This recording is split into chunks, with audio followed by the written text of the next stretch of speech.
Good morning, welcome to another episode of HardFoul Radio. This is the show that values time and puts God first. Appreciate you for tuning in today.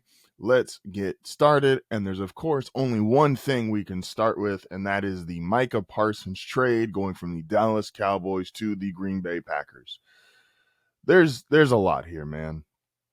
First off, this, I have no other way to put it, but is a 1000% media-driven, self-ego-driven move by Jerry Jones. This is Jerry who believed he had something in place, even though it is literally by the rules illegal to negotiate with a player if they have representation. He thought he had a deal, and in his mind, he was like, this is the deal. I'm not budging. This is what we're giving Micah Parsons. Refused to talk to his agent, and then said, all right, we're going to get rid of him. We're not just going to get rid of him, though. Because it's one thing to trade your 26-year-old superstar pass rusher, arguably best player on your team. It is another to trade him to who you traded him to. Now, look, most teams would tell you, and most teams practice this, don't trade within the division, and then a very close second is don't trade within the conference. And while I actually, at my core, think there is some benefits to trading in division, trading in conference, if you think you're getting the better side of the deal, he traded them to the Green Bay Packers. What does Jerry love more than anything? We're learning from this Cowboys doc. He loves attention. He loves storylines. The Cowboys, in my opinion, shout out to my homie who was texting yesterday, I don't think they're going to be as good as he thinks they're going to be. He's an actual Cowboys fan. I get it. We're all going to have optimism. We're all going to have hope for our own teams. I don't think the Cowboys are going to be very good. If the Cowboys are not very good, we're going to talk about them obviously right now leading up to the first game of the season because they're playing the defending champion Eagles. They just traded Micah Parsons. And they're going to be a part of the sports media, news, headlines, storylines. They're going to be one of the biggest players going into week one and probably even going into week two because of that. I think the Cowboys have a real chance to start 0-3. And if not 0-3, again, I don't think they're going to be that good. And so if you're not going to be that good, how do you drum up more storylines? Well, you trade Micah Parsons to Green Bay, who, guess what, goes back to Dallas week 4 Sunday Night Football. That might be the most viewed NFL game this season, excluding the playoffs and the Super Bowl. That game is going to do the kind of numbers that TV stations would do something bad for. So Jerry's looking around and he's like, look, I thought I had this deal because I tried to negotiate with just the player, not the agent. That didn't work out. And maybe in his mind, truly, that is a principle broken, even though it's literally a rule broken. And he's like, all right, we're not going to do this. And so he then went with what is the best headline/media move, and that was to trade Micah to the Green Bay Packers. I think that's insane. I just objectively think it's insane.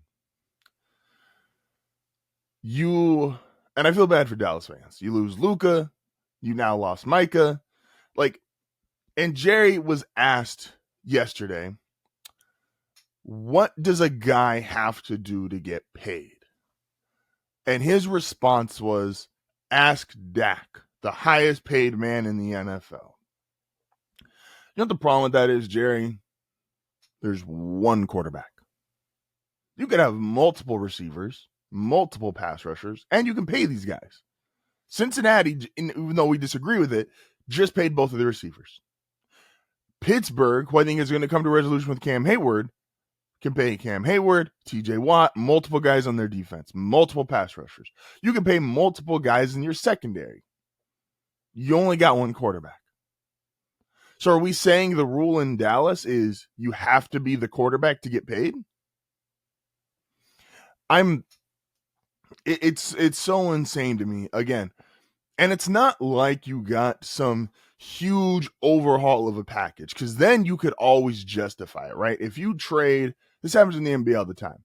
NBA superstars get traded, and because of the nature of a superstar in that sport, it never feels like you get equal value. But you get these huge hauls, 2 to 3 young players, 2 to 3 draft picks.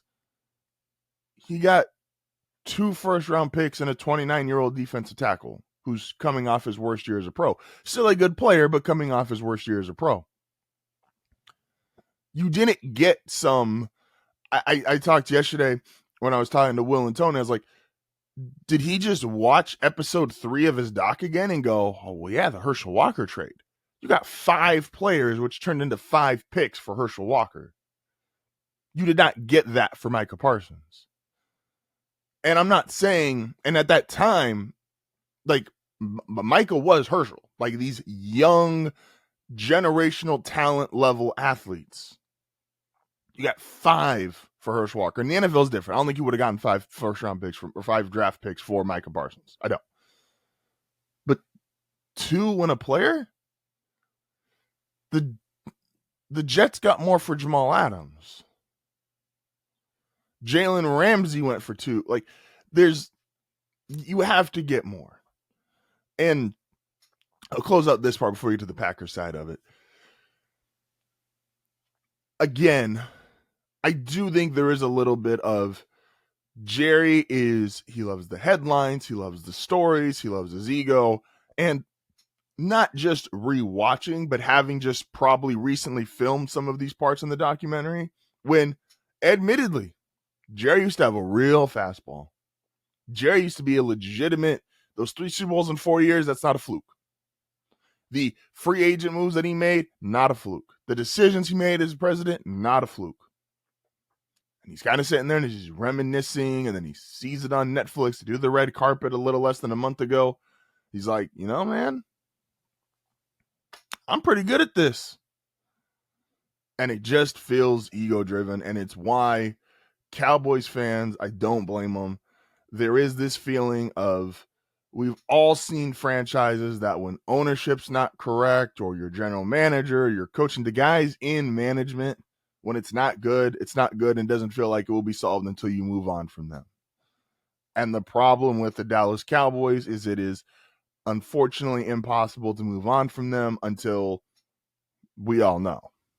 So I feel bad for Cowboys fans. I feel bad for Dallas sports fans. Again, you lose Luka Doncic and Micah Parsons, both 26-year-olds in their prime, in the same year within 6.5 months of each other. That's rough. Moving on to the Packers side of this, I don't mind that they just destroyed the pass rusher market. Because I don't think there's a handful of guys who are ever going to qualify for Micah's standard, which is multiple All-Pros, 4 straight seasons, 12-plus sacks to start a career, and he's 26 years old when he hits this second contract, right? There's just not going to be a lot of guys in that. Like, this is Aaron Donald, Reggie White level of statistical dominance to start your career. And I know there's some arguments about his playoff stats and stuff like that, and there's some big moments that you go, okay, well, he wasn't great in any of these playoff games. Fine. So I don't think there's going to be other guys who are the same way when Mahomes signed his 10 years for $500. Guys that wasn't going to become the norm. That just wasn't.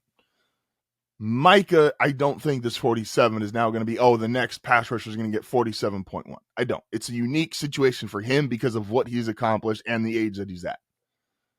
What I do think is interesting is, I thought this was funny. The Packers, who never drafted a first-round wide receiver for Aaron Rodgers, spent the least amount of money in trades and free agency in the history of the National Football League, just drafted for Jordan Love, a first-round wide receiver, and gave Micah Parsons the largest non-quarterback contract ever.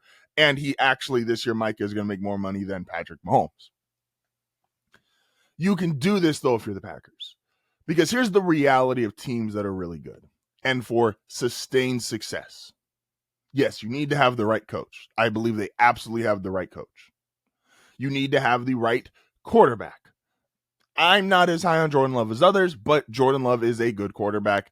I don't know if I think he's $55 million good. I think some of that, too, is unfortunately, he's got the least amount of starts for anybody that's making that kind of money, so it's tough.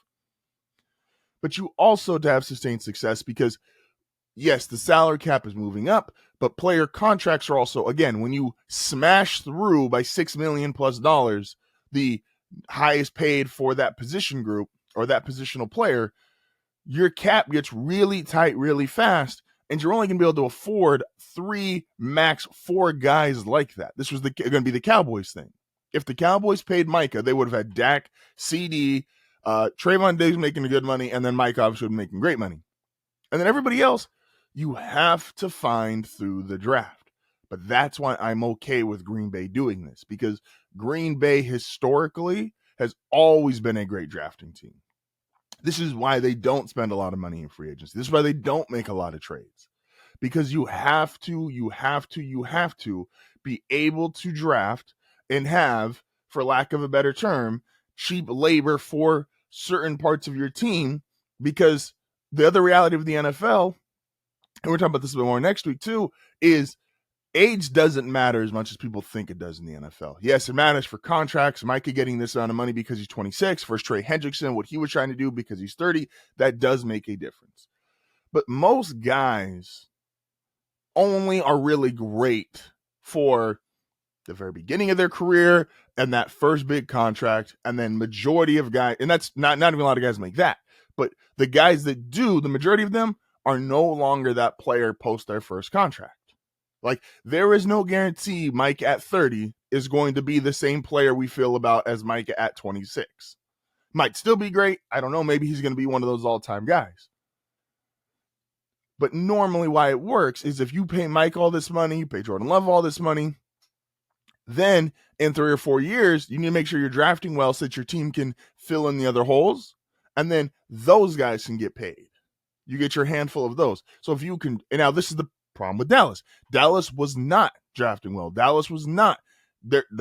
Jerry Jones has not been a good drafting GM the last handful of years.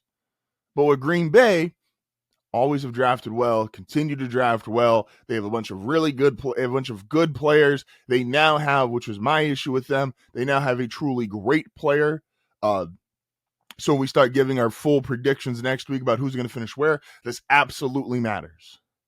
And is he going to be on a pitch count to start the season? Possibly. But if Green Bay already had a good defense and now they're adding in Micah Parsons, I love the move for Green Bay. I think it's an ego move for Dallas. I feel bad for Dallas fans. I think Green Bay did the correct thing. They got a truly great player. It's a team that drafts well. It's a lot. It was a crazy breaking news. I've been saying this whole offseason. I just assumed he was going to sign, and Jerry was doing the same thing he did with Dak and CD. Man, it's a crazy world, but makes content, so we love that. This is HardFoul Radio. We'll be back momentarily. I mean, if you want to be a part of one of the coolest, most unique communities, don't forget to like and subscribe.